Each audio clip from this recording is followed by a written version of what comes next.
நாளை கபரிலும் மறுமையிலும் அல்லாஹ் தொழுகையை பற்றி கேட்கிற போது யாருமே நீங்கள் தப்ப முடியாது. இதற்கு நான் அல்லாஹ்வை பொறுப்பாக்குகிறேன் என்பதையும் இந்த இடத்தில் மிக கவலையோடும் உறுதியோடும் சொல்லிக்கொள்ள விரும்புகின்றேன். இன்றிலிருந்து இங்கே எல்லோரும் நிதானமாக கேட்டுக் கொண்டிருக்கிறீர்கள். ஒவ்வொருவரும் உங்களுக்கென்று எடுங்கள். மற்றவனை பார்க்காதீர்கள், வாப்பாவை பார்க்காதீர்கள், கூட பிறந்தவனை பார்க்காதீர்கள், மகனை பார்க்காதீர்கள், மௌலவியை பார்க்காதீர்கள், நிர்வாகிகளை பார்க்காதீர்கள்.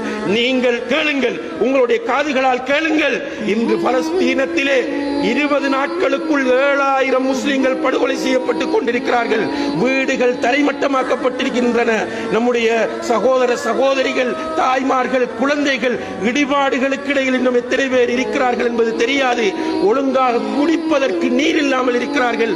டாய்லெட் போவதற்கு பெண்கள் இடமில்லாமல் இருக்கிறார்கள்.